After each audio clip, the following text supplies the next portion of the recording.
We'll get into Tiger a little bit later, but as for Spieth, he's 1 under through 3 holes, 12 under overall, 1 behind the leader, so tied for 2 currently. We'll see if that historic run continues. Ho-hum. And he hoists the Clare. As for another looming outcome, this one in the NFL, the Deflategate saga continues. A ruling is expected any day, and a source with knowledge of the situation anticipates the outcome will be a sham. According to Pro Football Talk's Mike Florio, Pats wideout Julian Edelman weighed in on how Brady is handling the situation. He's, quote, fired up. We'll say that. You don't want a mad Tom Brady. He's a little ticked off. Brady on a mission, Stephen A. Smith. Never a good thing. How will this play out? Well, listen, here's the reality of the situation. For most of us, I've been on the record.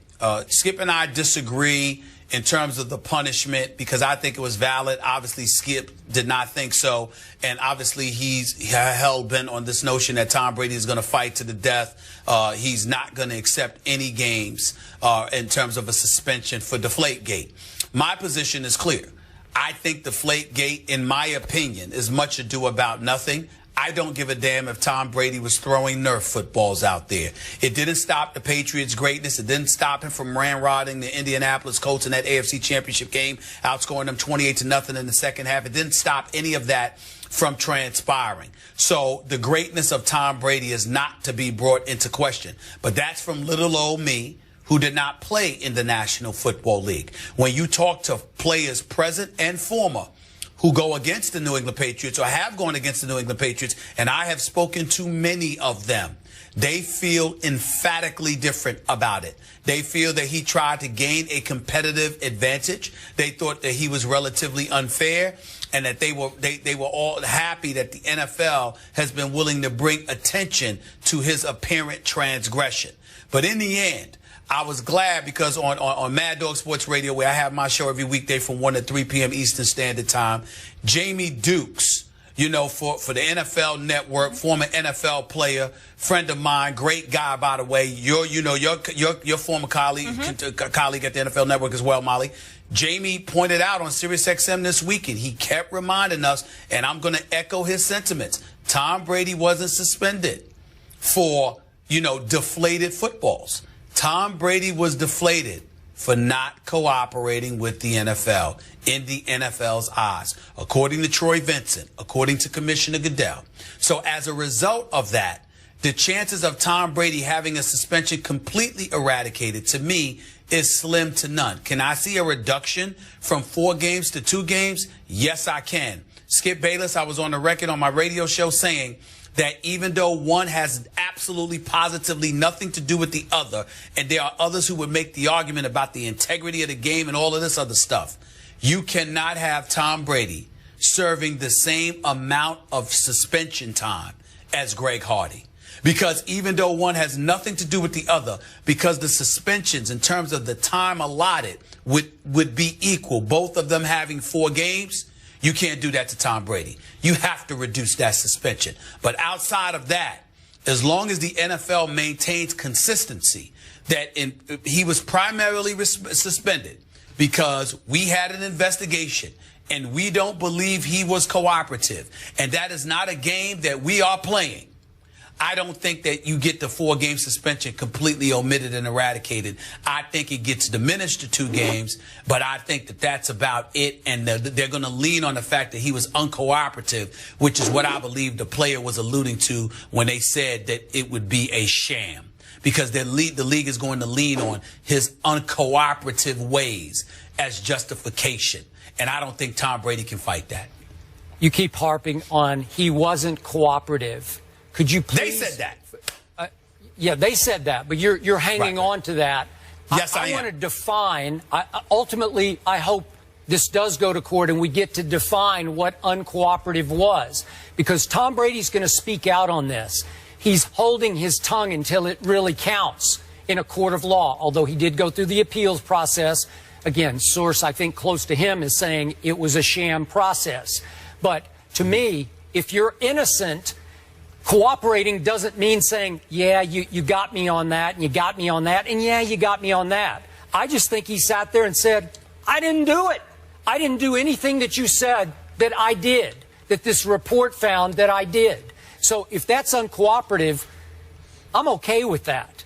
And I'm going to stand by what I have told you from day one of this. And I'm not saying I told you so, but he's going to fight this to the legal death. That's where this is heading. And I think I was a little ahead of the curve saying that on this show. And in the end, I do believe it could have been a shrewd move. Maybe it'll prove to be a shrewd move by a commissioner who is under fire for the way he did or didn't handle the Ray Rice situation and many domestic violence situations before Ray Rice. I think he chose as his target to sort of reassert his authority and his power, his strength, the golden boy, Tom Brady, clean as a whistle to date, and said, hey, I'm going to take him on and I'm going to, quote unquote, take him down on Deflategate just to show I'm still in charge and I'm going to reassert my position, which a lot of people were wondering about his position. I wondered about his position. Should he continue as the commissioner? Well, he chose, I think, the wrong guy to pick a fight with. You said Brady should have stood up and spoken out publicly from the first. He did not do that. You held that against him all along. He didn't take his opportunity, obviously, when he did his speaking engagement. Where was it? Salem State or whatever? Salem? Whatever Salem State, Massachusetts with Jim Gray. Yes. Yeah. And he didn't take his opportunity even before the Super Bowl to stand up and say, no, I didn't do it. I'm saying he was biting his tongue to take it to court. The NFLPA is now on the record. They will help him take it to court. So I'm not sure how this is going to play out, because if Tom Brady's legal team has made it clear to Goodell's legal team, we are going to go to court with this.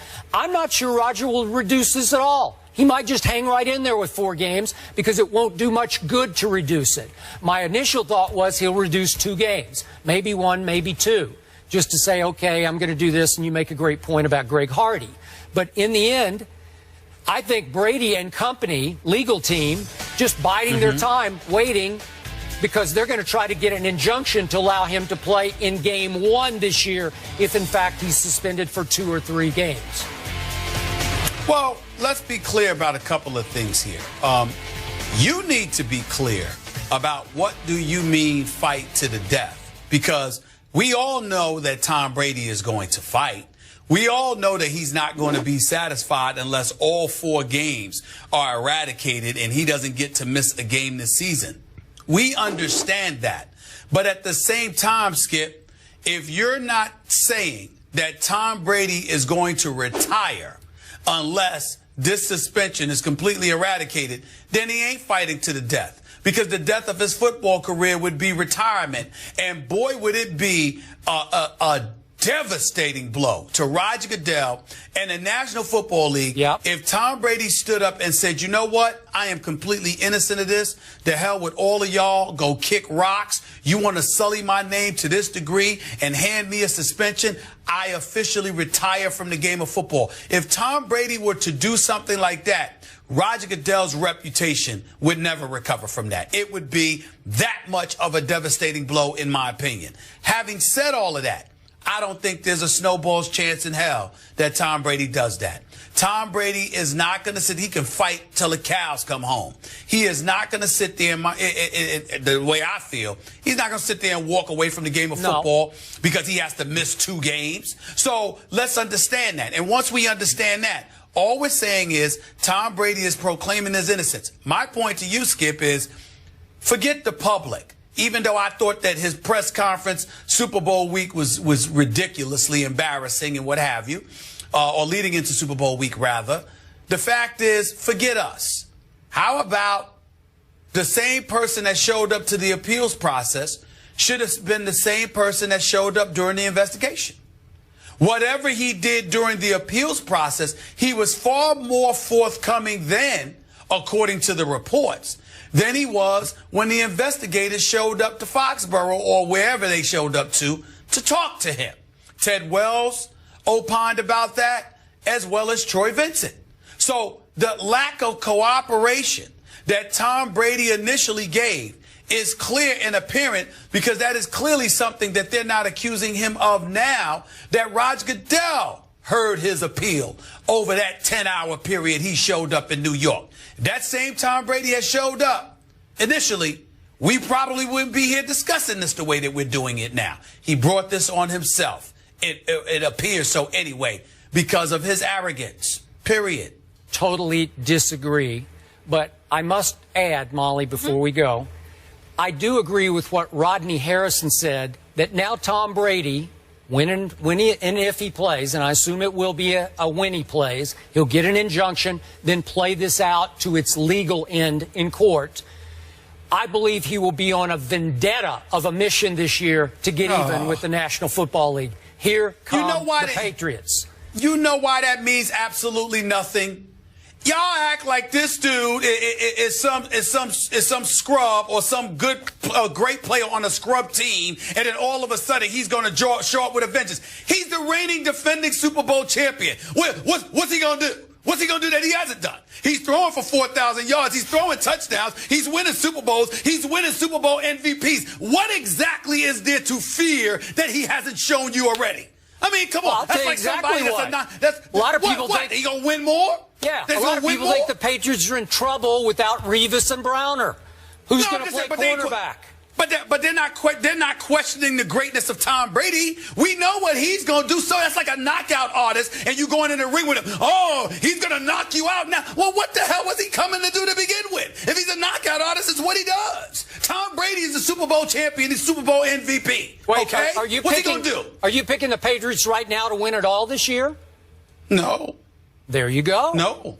I just might be. A little extra bulletin board material. He's focused, Hold on, man. I didn't pick him to win last one. I didn't pick him to win this one. They should have lost if Pete Carroll doesn't make the worst call in Super Bowl history.